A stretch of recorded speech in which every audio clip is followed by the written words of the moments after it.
10 things you don't want to do when you're selling your house. That's right. If you're putting your house on the market, these are the things you do not want to have inside your house. Nope. Probably the most common thing, and it has to come in at number one, are personal photos. You don't need to have your whole family plastered everywhere. You don't need the buyers walking up and looking at your personal photos. You want the buyers to look at the bones of your house and not necessarily who's living there. So my grandma had an entire cupboard glass thing that was full of like these little figurines.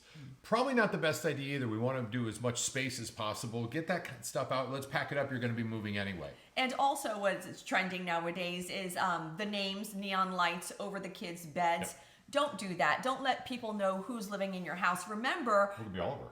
yeah, your house is going to be broadcast all over the world for people to see. And the last thing you want to do is attract a creepy caller. I want to play a game. Then he dies right now. We don't want to play games with anyone. What we're trying to do is sell your home for absolute top dollar. And by you doing this, it's going to help us. And we wrote down something else that we got to focus on. Number 2 is going to be odors. And if you smoke, we're going to have to do a little extra work. If there's an animal, Yes. same thing. And a lot of time homeowners or pet owners don't realize that their animals do have a certain scent. You may want to ask another family member or your neighbor to come in and say, do you smell anything funky? And if We'll they tell say, you as well when we come visit. that's true. I mean, we'll be honest. tell you nicely. Yeah. We have a dog too, Yep. so we get it. But yes, you do have to get rid of that. That odor can be a turnoff for a lot of people. Number 3 is security for your jewelry and the things that are just kind of laying around that would be normal if we weren't selling the home, like having your watch out or rings or necklaces. Or expensive bags. Thank you. Absolutely. Expensive bags. Now, if you want to stage the house, that's terrific. And having the bags that say Louis Vuitton is great in the closet. But leaving those out just in case, it's better safe than sorry in this circumstance. Another thing you don't want to have out in your house are prescription medications or any medication that can be addictive. Even like Sudafed that you have to buy, it's sold at the like CVS, but you have to get it behind the pharmacy. You don't want to leave those things out. We don't want to broadcast that you have a medicine cabinet because people will go through it and they'll try and steal your medications. So just take them with you. We know you need them. Just take them with you and then just bring them back whenever you're home.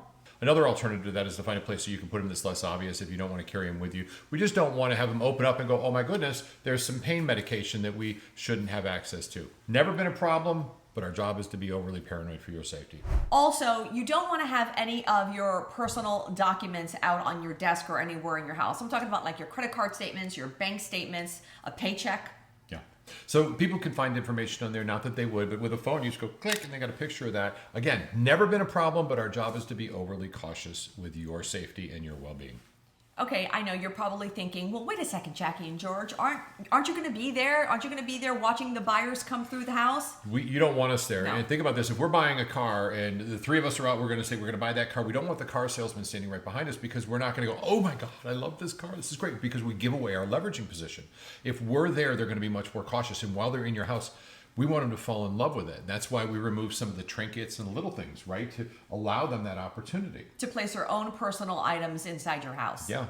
And you'll get this in the staging aspect. Jackie's a staging expert. She'll help with this as well. We're clearing off countertops. We're doing things to make the house seem more open so they can imagine themselves there. And when they're talking to their agent or their spouse, they're like, this is great. I love it. Yeah, that's what we're looking for. So no, you don't want us there, but we will definitely be getting you some feedback. All right, number 6 is a safe. Now, we've got a big gun safe, and that one's okay because obviously they can't pick that up and move it around. But if you've got a smaller safe somewhere, let's not make it obvious. I'm pretty sure they're not going to pick it up and walk away with it, but maybe put something over it, a cloth, box something, so that they don't know where it is.